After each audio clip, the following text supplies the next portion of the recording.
What is going on, YouTube? Welcome back to the Radar for Wrestling Studios. What up, Marks? Guys, we're back. Monday Night Raw just finished up. We're recording this now. We got two takeaways from the show for you guys. Halfway decent episode of Monday Night Raw. We got a new number one contender for the WWE Championship going against Drew McIntyre at TLC. We got pretty phenomenal. Interesting things going on with the Fiend, Alexa Bliss, and Randy Orton. That whole triangle going on there. Very weird. Returns to Monday Night Raw, but again, at the end of the day, nobody cares. Nobody cares. A lot of stuff going on. Interesting things going on with the Hurt Business. We got a few things to get into on this episode of Monday Night Raw. But before we do, you know what time it is. If you're watching this video, you like this video, smash that like button. Do us a favor. Do us a favor. Hit the subscribe button if you're watching and subscribe to the channel. Notification bell so you guys are alerted when new videos drop. Follow me on social media, Instagram, Twitter, Twitch, TikTok, all the same handles. Then in the description section below, you got an Amazon link. Click through there, shop through there, kicks back towards the channel. Honor Club, sign up to Honor Club, kicks back towards the channel. Fight TV, order pay-per-views through there, kicks back towards the channel. Then you have highspots.com, wrestling merchandise. Buy whatever you guys want there, but use that link in the description section below so it kicks back towards the channel. Helps us out. Appreciate you guys for tuning in. Appreciate you guys for watching the video and all the support. So without further ado, guys, jump right into two takeaways from Monday Night Raw. Monday Night Raw started off with a moment of bliss. The new look Alexa Bliss in the ring calls out her favorite superstar, Randy Orton. And Randy Orton goes to the whole thing about how he knows the Fiend. He knows Bray Wyatt so well because of the issues they've had in the past, and he's trying to get to know the Fiend. And he says him and the Fiend are pretty much have a lot of stuff in common, and he knows what the Fiend's weakness is. This takeaway number one, because this picture behind you guys right here is the takeaway. This weakness of the Fiend, Bray Wyatt. He shows weakness when Randy Orton, he tries to attack Randy Orton. Randy Orton is carrying Alexa Bliss in his arms. You see in the demeanor of the Fiend, he's reaching out for her, like, don't hurt her, give her back to me, stuff like that. So it's an interesting take on this, like on the character of the Fiend. He now has a weakness because of love interest or whatever he feels for Alexa Bliss, and it can be exploited as it just was on Monday Night Raw. Yeah, well, this is what I was talking about earlier, where it was Randy and the Fiend and Bray, like they're both mind games. They both can play mind games on each other, and that's the beauty of this feud. It has a different layer to the Fiend, where he has something now that he's vulnerable. He has vulnerabilities now. He never had that before. He was always just this guy this demon that destroyed everything. So now we have Randy, who can play that game as well, better than probably anybody. So it's definitely interesting to see that. It was a weird little segment. It was just the holding. I was like, okay, where are we going? And then he just kind of dipped. But Randy's in his head now, and Randy can figure something out. So it was kind of smart. I'm excited to see where this is going to go from now on. But it's definitely an exciting feud.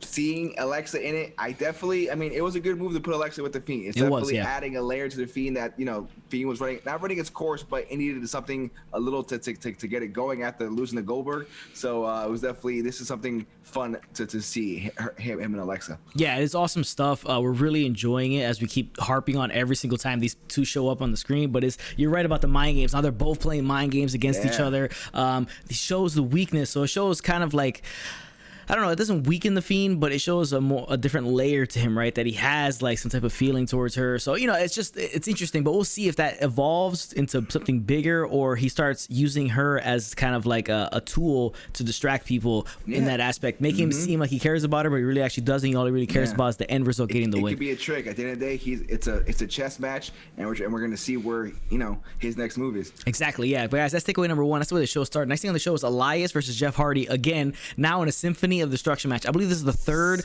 Symphony of Destruction match they've done. It's a really interesting one. They had a lot of people show up. They had Grand Metalik show up. They had R-Truth inside of a piano, which is pretty funny. So it was what it was, but interesting the way the finish of this match happened. You see behind us, you see before the Swanton, you see behind us, Elias electrocuted himself, which is pretty funny. And then Jeff Hardy takes a massive swanton from the turnbuckle to the outside through a table, hits the back of his head on steps. Yeah, so he's just a crazy bastard, Jeff Hardy, still to this day. That was crary. I was like, oh my god, did he just cripple himself? Exactly. Now this guy's a freak. Like, this has been going on, this feud, for no reason, right? Like, they had a guitar and a pole match, Jeff Hardy won. They had another match, I believe Jeff Hardy won that too. And then you have this one, and Jeff Hardy wins. So like, Elias is weird. Like, he's falling off big time in this feud. Well, it is what it is. Picks brass knuckles thing where he took the guitar picks and put them in there, so that was pretty cool. But it's a weird, they've had some weird matches, and it's been like early in the Raws. It hasn't been on pay-per-view. It's a weird feud, very strange, just kind of like forgettable feud. Yeah, the guitar and the pole match should have been the end of this feud. I hope the feud ends now, and Elias maybe can get some wins under his belt later on. Next thing on the show, we had Retribution in the backstage. cutting promo. Slapjack was actually allowed to speak. He spoke about how Mustafa Ali helped him out and realized who he actually is. He's taking on Ricochet. They get the win. Slapjack does. They had interference from Dana Brooks slapping Mustafa Ali in the face, obviously because Reckoning last week, 2 weeks ago, hurt Mandy Rose, right? So that would lead to a match later on between Reckoning and Dana Brooks. So that's pretty interesting. But the next thing on the show after that match was Miz TV. You have Miz, Morrison in the ring. Sheamus is their guest. They're trying to bait Sheamus into turning on his friend McIntyre, Drew McIntyre, because he did, give him that crate from Scotland with all the sword, the kilt, and all that stuff. He's a good friend. They're gonna have a match later on, tag team. You have Sheamus, McIntyre going against Miz and Morrison. He's trying to get the entire time to get Sheamus to turn on his friend McIntyre. So I guess Sheamus babyface now, which we didn't even kind of really feel like it, but it did happen. No. So yeah, he came out of nowhere too. Big time came out of nowhere. Next thing on the show, we had Asuka and Lana going against Shayna Baszler and Nia Jackson, a tag team matchup. Right, this was actually like a horseshit match. Right, I didn't think the match was good whatsoever, but Lana covered Baszler for the win. So Asuka and Lana move inch closer in a title shot against Nia Jackson, Shayna Baszler. Do we really care? It's like we were talking about this, and we're going to see like 5 different tag team matches between now and the next pay per view. It's just like I'm assuming there's nobody to face Asuka right now for the Raw Women's Championship. So the TLC match, they will have a match at TLC for those women's tag team championships. Put it in a ladder match. Just put it in a ladder match. They should, Even though I'm afraid of having Lana and Nia Jackson in a ladder match. A lot of bad things can go down there. You know what? You're right. Actually, that's pretty dangerous. But guys, next thing on the show, we had the New Day in the ring talking trash about the Hurt Business. They get interrupted by the Hurt Business, and this is interesting because Cedric Alexander slides in the ring by himself. Actually takes a shot at Shelton Benjamin. The second week in a row he does this. Takes a shot at a slight shot, saying like, you beat us last week, you pinned Shelton, but I'm not Shelton, so you're not gonna do that again, right? So it's a shot towards Shelton. They have the match. Alexander gets the win here, and then he leaves MVP and Shelton Benjamin in the ring by themselves. So I don't know if there's some dissension going on there with that. Yeah, it's done its job where Cedric Alexander is getting over and becoming a bit of a star here. So it's just doing its job. I don't think it's time for him to leave the group though. Like we shouldn't leave the group. Yeah, I don't think he should leave the group yet. Together. Yeah, we'll see what happens with that going. And I do hope they take the titles, Alexander and Benjamin, off of the New Day. It'd be a cool tag team to have. Like get the Hurt Business really involved and make them seem more legitimate, even though they seem legitimate right now, but they can make them even more. Next thing on the show, and it's takeaway number 2 of the night. It's a triple threat match. Keith Lee, Riddle, and AJ Styles going against each other to see who faces Drew McIntyre at TLC in this triple threat match. Really solid match here. Big moves, from all the guys.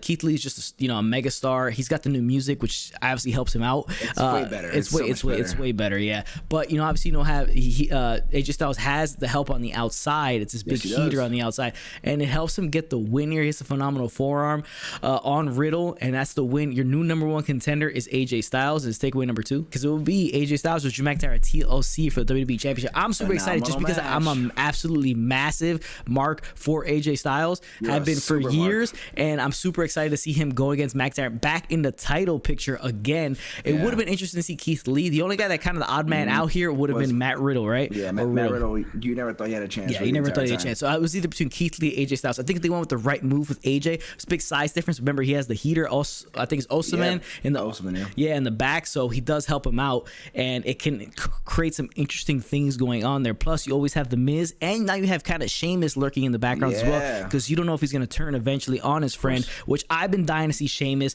McIntyre for the championship as well. Yep. This match was a solid match. Guys got herself in. My heart wanted Keith Lee to win, but the right call was AJ for sure. AJ is the guy that, we haven't seen him in Drew before. This is a new feud, and AJ is a top tippy top guy. So this is great. This is great for him and Drew to get in the ring. And this is going to be big guy, small guy. It's Shawn Michaels Taker type of things where AJ is so good with bigger guys where he can fly around and do crazy stuff, and it's going to make Drew McIntyre look even better. I don't see AJ winning the match, but I'm excited to see where the feud goes, what we see, and he has his heater in the back, so he can always get some help. I'm sure Sheamus, like you said, is going to get involved, and I don't know. I'm still waiting for The Miz to be champ. Yeah. There was a little thing tonight in the main event, but still, I'm waiting for The Miz to knock that in and maybe be the champ. I don't know. We'll see. Yeah, we're going to get into the Miz stuff later because that team, Miz and Morrissey, seems like a joke right now, and it became even more of a joke seemingly at the end of this night. Of course. But going back to, this matchup is going to be, it's going to deliver, especially with AJ Styles in the ring. Course. It's going to be a solid match. At the worst, it's the solid match. At the best, it could be a 5-star match. We'll see what happens with that. Yeah. My only thing is it's a gimmick pay-per-view, so there might have a ladder chair match. might be a whatever. ladder match. Yeah, this might be a ladder match. This might be a ladder match, which will still be good. But I feel like just having these guys in the ring normally, just a normal singles match, is top of the line. And this was also weird because it was a sudden death triple threat. It's just a triple threat, non-elimination. I don't know why they just added stuff. It's just Vince McMahon and WWE just adding things for no reason. And yeah, because we all know triple threats have always been whoever gets pinned wins the match. First, Yeah, unless if it was elimination, then we would have got the point that there's elimination. Yeah. But sudden death is the way it always been. Just stop being ridiculous. Yeah, I think before it'd be an elimination triple threat match. Yeah, stop changing things like that. They've been around for hundreds of years. Just leave it alone. It's typical WWE. But that's takeaway number 2. AJ Styles, your new number 1 contender, will take on Drew McIntyre at TLC for the WWE Championship. Next thing on the show, we had Dana Brooke going against Reckoning / aka Mia Yim. So excited to see that match happen, right? Like Mia Yim finally in the ring as part of Retribution. She hasn't done absolutely almost anything until the last 3 weeks. So now she's here. She's having this match, and it was a disaster. She loses. Ali tries to distract Dana Brooke, but Dana Brooke wins with a roll up, and that was pretty much it. Biggest failure in WWE right now is Retribution completely. This is a disaster. You finally get her in the ring, and she loses, so it doesn't help whatsoever. No, it's pointless. Completely pointless. Yeah, it's completely pointless. Next thing on the show is the main event: Miz and Morrison versus Sheamus and Drew McIntyre. Solid match. You know, obviously I like Drew McIntyre and Sheamus as a team, but it felt like just a joke for Miz and Morrison. They were getting tossed around, beat their ass beat. It just get toyed around. They had a couple of shots where they could have won the match. You had AJ Styles on the outside doing the commentary. He gets involved. It becomes a disqualification because he hits the phenomenal forearm on McIntyre, but then he tries to get Miz to cash in Money in the Bank, and then McIntyre recovers, hits him with the Claymore, and then Osman almost saves AJ Styles by carrying him out of the ring, out of harm's way. So it's just, if Miz and Morrison feel like afterthoughts, especially Miz and Money in the Bank. Yeah, definitely. They're just not this match. They were a joke. Yeah. They weren't even competitive really the entire match. And then the fact that AJ comes in and exactly. DQs everybody, so that it ends in a DQ. And then he takes the Money in the Bank and says cash in. He's down just because he'd rather face the Miz than Drew. So that's kind of like it just made the Miz feel even weaker or whatever. But it was pretty funny where he was getting held and walking out like, "You're lucky he has me, Drew, because I'd kick your ass." He was playing like the chicken shit heel. So it was a good ending, especially almost being so huge to be able to carry him like that. But that guy's so big. He's so big, but let's see what happens with the Miz. He does feel like a joke. He doesn't feel like legitimate. Like he looks like one of those guys who's gonna hold it and then cash it in, lose. Yeah. Like he might do a Kane and just drop it the next day. Yeah, exactly. So we'll see what happens with that next week on Monday Night Raw. That's our show for you guys. 2 takeaways from Monday Night Raw. Appreciate you guys for watching. Remember to like, subscribe, comment, share this video, all that good stuff. Hit the links in the description section below. Hit the socials, all that good stuff. We appreciate you guys. Let us know in the comment section how excited you guys are about AJ Styles versus Drew McIntyre. Let us know in the comment section about the disaster that is Retribution and what they did with Reckoning. Let us know about the Hurt Business. Just hit us up in the comment section. Whatever you guys want to talk about, hit us up there in the comment section below. Appreciate you guys for watching. Remember, it doesn't work if you don't do the job. Later, box.